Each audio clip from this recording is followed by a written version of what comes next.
Hello guys, good morning guys. So, matay buhat karon na sa Panimalay. So man nagkuha na sa atong septic tank. Kaysa na yung mga septic tank na clog, no? Pwede na mo tawag og muhabwa sa septic tank. Kini ako araning solo-solo, no? So law mo kining ako ang septic tank. So dira kay na stack up naman pod, no? Mo ni guys, ang atong septic tank na stack up. So kinahanglan na po yung kulkugon okay, para dili ma-stack up ang hugaw, no? So mo ni guys, lisod kayo nga matrabaho ato ganing buhaton. Kasi na mga septic tank niya na clog na, no? Napuno na.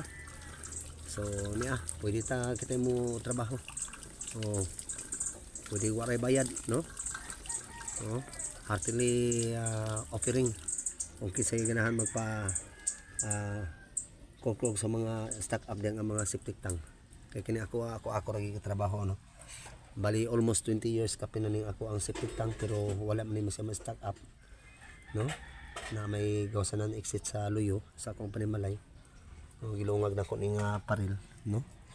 Para makuot na ko dito sa ilawom o makita dito ang linya sa PVC, no? Nga numero 5. So again, this is Kuya Ani Ascali Aguila. Isa tunay mga clog di ang mga septic tank. Pwede mo trabaho, heartily offering, walay bayad. So again, this is Kuya Ani Ascali Aguila. Maayong kapagtagon.